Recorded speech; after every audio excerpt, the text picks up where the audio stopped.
ਸਿਰ ਤੇ ਪੈ ਜਾਣ ਭਾਰ ਤੇ ਚਾਣੇ ਪੈਂਦੇ ਗਲ ਵਿੱਚ ਪਏ ਹੋਏ ਢੋਲ ਵਜਾਣੇ ਪੈਂਦੇ ਤੇ ਹਰ ਵੇਲੇ ਭੁੱਖ ਨੱਚਦੀ ਹੋਵੇ ਘਰ ਦੇ ਵਿੱਚ ਹਰ ਵੇਲੇ ਭੁੱਖ ਨੱਚਦੀ ਹੋਵੇ ਘਰ ਦੇ ਵਿੱਚ ਜੰਮਦੇ ਬੱਚੇ ਕੰਮ ਤੇ ਲਾਣੇ ਪੈਂਦੇ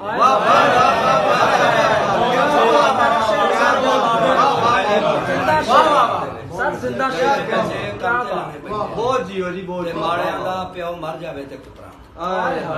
ਮਾੜਿਆਂ ਦਾ ਪਿਓ ਮਰ ਜਾਵੇ ਤੇ ਪੁੱਤਰਾ ਖਫਣ ਦੇ ਵਿੱਚ ਹਿੱਸੇ ਪਾਣੇ ਪੈਂਦੇ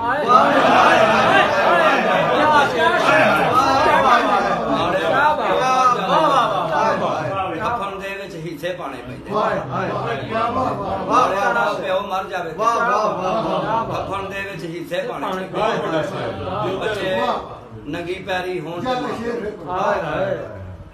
ਤੇ ਬੱਚੇ ਨੰਗੀ ਪੈਰੀ ਹੋਣ ਤੇ ਮਾਂ ਪਿਓ ਨੂੰ ਬੱਚੇ ਨੰਗੀ ਪੈਰੀ ਹੋਣ ਤੇ ਮਾਂ ਪਿਓ ਨੂੰ ਆਪਣੇ ਕਈ ਚਾਹ ਮਾਰ ਮਕਾਣੇ ਪੈਂਦੇ ਆਪਣੇ ਕਈ ਚਾਹ ਮਾਰ ਮਕਾਣੇ ਪੈਂਦੇ ਨੇ ਤੇ ਐਵੇਂ ਅਮਜਦ ਕੌਣ ਕਿਸੇ ਨੂੰ ਮੰਨਦਾ ਐਵੇਂ ਅਮਜਦ ਕੌਣ ਕਿਸੇ ਨੂੰ ਮੰਨਦਾ ਇੱਥੇ ਕਰਕੇ ਕਾਰ ਵਖਾਣੇ